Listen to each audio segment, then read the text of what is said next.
Now, trade in Indian rupees has increased between India and Russia.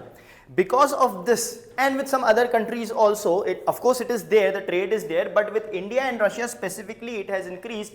That is why this trade in rupees is practically right now in news, because India and Russia, they have significantly increased the India ruble. Ruble is the currency of Russia. So India ruble transactions in 2024, and the figures say that it has doubled since the previous year.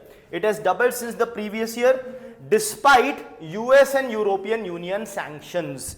Despite US and European Union sanctions. Now, why these sanctions were there? These sanctions were there because of the Ukraine-Russia war, or conflict as they like to call it, is going on. So because of that, European Union and US had put a sanction on Russia. But then why still India was able to trade with Russia? Because see, USA or European Union is no authority to tell India what to do and what not to do. That's point number one. It's not any international organization kind of a thing, which India is a part of and legally binding, and we have signed a legal agreement or something. No.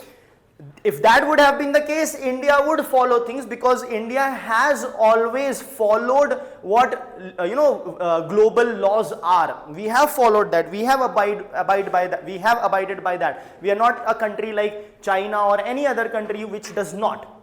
So we do that. But here there is no authority.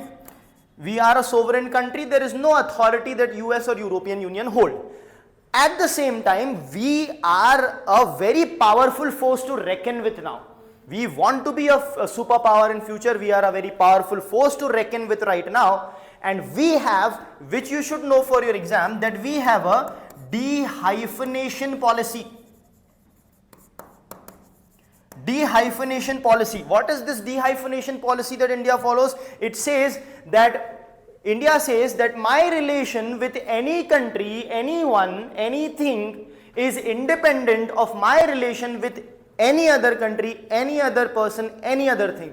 Basically, it's in relation with the countries. So my relation with Russia has nothing to do with my relation with US, my relation with European Union. Right? You guys are putting sanction, put it for yourself. You don't trade. You don't do it. Don't put it on me. It is nothing to do with me. Or you put on other countries which may follow you, but not me. I'm sorry, because we follow de-hyphenation policy, and we are not even sorry for that. Why to be sorry for that? That is our right. Right? If we suddenly start saying you don't deal with China, you don't deal with this, you don't deal with that, then will it work that way? Then, so that is the reason we follow our de-hyphenation policy. That is why, despite, in fact, that might be actually the reason. Why that might actually be the reason? See, what happens is, India, Russia have been all-weather friends. Recently, the relationship have fluctuated because of Russia's inclination towards Pakistan, India's inclination towards USA, etc., etc. But still, we still hold good friendship. So when the sanctions are put over here, Russian trade will come down. European Union have put trade, sanctions, US has put sanctions. So that is when Russia would look even more towards India for trade, and that is probably one of the reasons why it has further increased. That's one thing.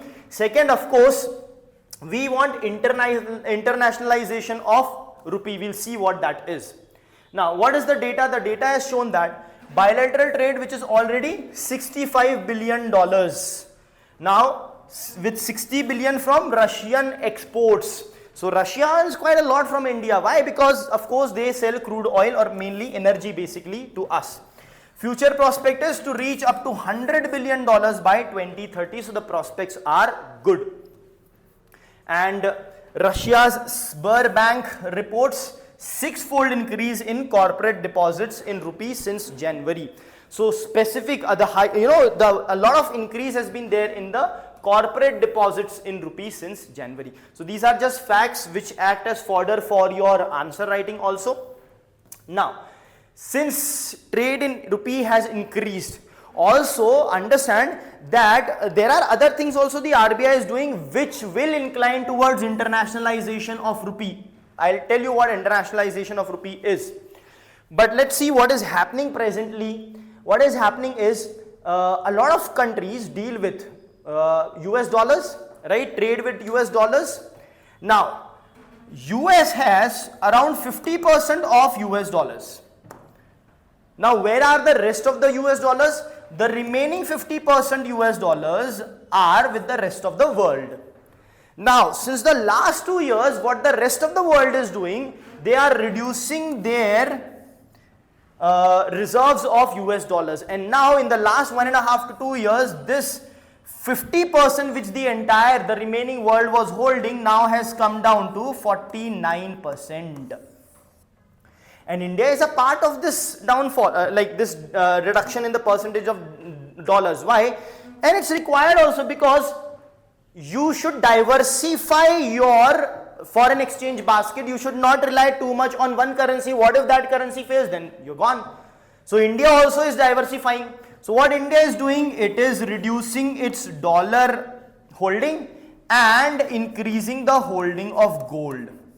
Now this is very evident by the fact that in this year, in only 2 months, India have borrowed so much of gold as it borrowed in the entirety of last year. So India is also doing that, right? So basically the world is wanting to hold less and less dollar and to diversify its currency. Now is the time for India also to make its own currency, the Indian rupee, an internationalized currency, an international currency. So that is why the point of internationalization of rupee. What does it mean? Internationalization in layman's terms simply means we simply want more and more people in the entire world to start using rupee. If that is the case, what has happened? Internationalization of rupee has happened. So that is the understanding of it. Let us look at the theoretical definition. Internationalization refers to expanding rupee usage. Expanding rupee usage in, of course, international market. That means international transactions between residents of India and non-residents of India. Like India, foreign, all those countries, through them usage has to be increase of the dollars. That is the idea of internationalization of rupees. Now initially what will happen, it will be focused on trade transactions like imports, exports, but we don't want to restrict it only to that. We want to increase that to expand that to the foreign direct investment, to capital investments, and not just imports and exports. That is the idea, right? Now, India and internationalization of rupee for India has been there previously, but it went down. We need to understand why. So if you look at in 1950s, Indian rupee was used by UAE, Kuwait, Bahrain, Oman and Qatar as legal tender. But then what happened? But then it so happened that in 1966, why in 1966? Because just few years preceding 1966, we had fought wars. This 1960s. In 1960s, we are going to fight China, we are going to fight Pakistan, our foreign exchange will come down, all those things will happen. So then it's not 1991 that we first borrowed money from IMF. We have already borrowed in 1960s. It's not in 1991 that we first devalued our currency. We already devalued before in 1960s. So here we have to devalue the Indian currency, which would of course not go well with these countries who are using it as legal tender. Hence these countries then came up with their own currencies. Just imagine one Kuwaiti dinar right now would be worth 220 rupees plus. And look at it, in 1950 they used to use Indian rupee as legal tender, but we had to devalue it, and then they changed then they got their own legal tender. Now, there have been some government steps to internationalize rupees. What is that? Basically international trade settlement in Indian rupee. So RBI circular on international trade settlement, and also external commercial borrowing in rupee through the masala bonds. So if you want to borrow money through masala bonds, you will have to borrow it you can get it in Indian rupee. So masala bonds are Indian rupee denominated, remember it for your prelims. Now an agreement with UAE also has allowed oil corporation to pay in rupees for crude oil. Similar other rupee settlements are there with Russia also. See, what happens is, since dollar is a very hot currency, it's a hot currency, means everyone demands it. That's why people freely trade in dollars. Now we are coming up with agreement with settlements with different countries to trade in rupee. So what we are doing, we are basically increasing the demand. Now why would anyone want to take, transact in dollars? Because so many countries, everyone is wanting it, everyone accepts it. So if I have dollar today, I can go to any other country and buy anything with that dollar which I have. If there is a currency of a particular country which no other country wants, for example, so if I deal with that country in their currency, then where will I use this currency? That is the problem. So if everyone starts wanting your currency, you can freely deal with your own currency. So when you are coming up with, agreements with different countries, 10, 20 countries, then at least these 10, 20 countries can deal with each other in rupees also. So that would lead to internationalization of rupees. Now what are the advantages? Advantages is reduced dependency on dollars or on any other currency. Why dollar specifically? Because dollar is the one on which people are highly dependent. Then currency stability would be there. See, the more currency people are using, the more stable it will be. If only one country is using, no stability, not much in the market, so more usage would give rise to more stability. So greater global use can lead to more stability and of course confidence. Confidence, because others are also using, so I am confident, right? Just for example, you might be confident on a particular book in UPSC. Why? Because everyone uses it. However, still, if that is the case, still ask your teachers whether to refer or not. Okay? Anyway, so let's continue. What other advantages? Of course, soft power. Soft power and investor appeal. Investor appeal as in it attracts the investor and it is a soft power. Everyone gets to know about Indian rupee.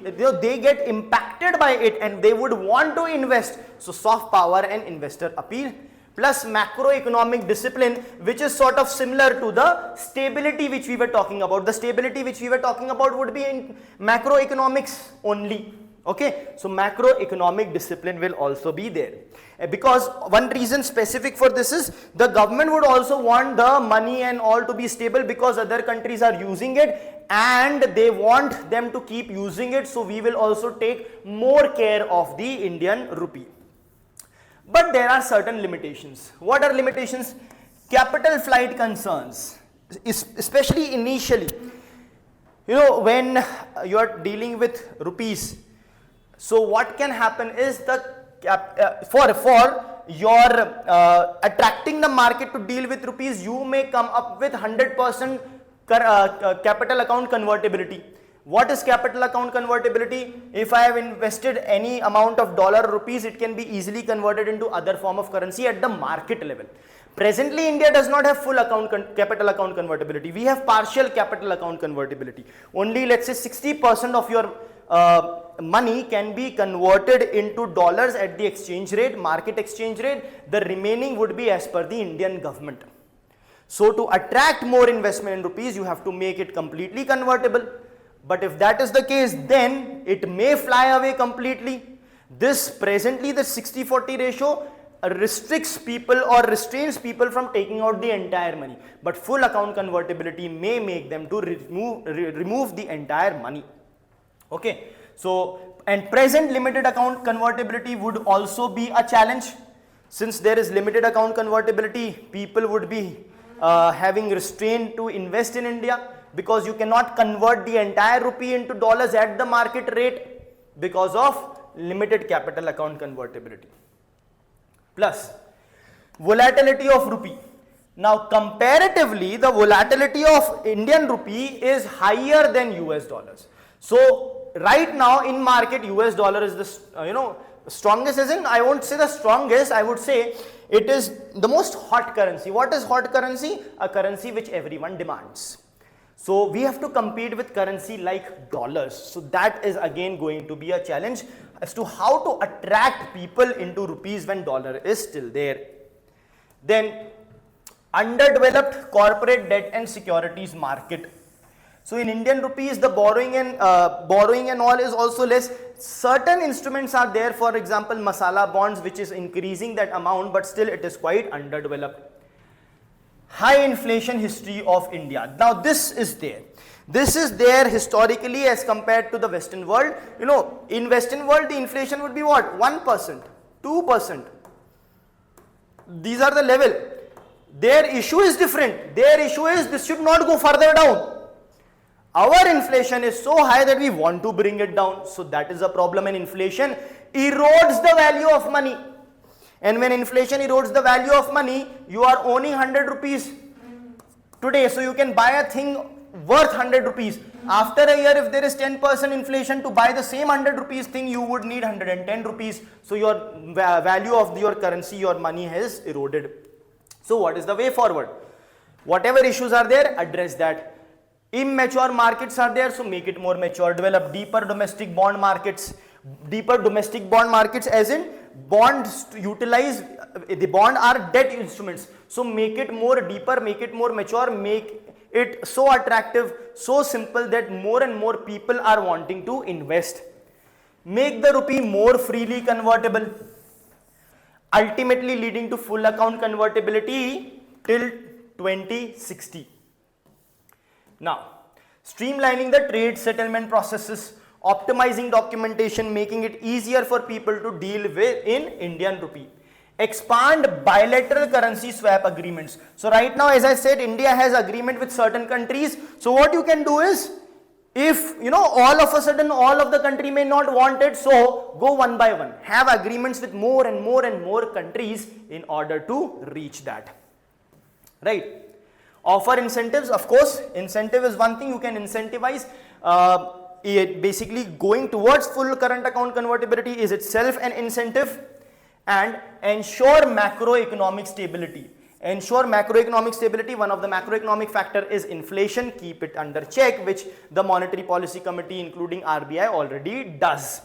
Implement recommendations of the Tarapur Committee, which mentioned to keep the fiscal deficit below 3.5% of GDP and to keep the non-performing assets of the bank below 5% for stability. A Tarapur Committee said if you do these two things, your economy, your currency would be more stable. That is the case. So we can try to do this. If we do this, we could move towards internationalize. It is already an international currency because other countries are dealing with it, but higher degree of internationalization of rupees. All right. So that is what internationalization of rupee is all about. Thank you.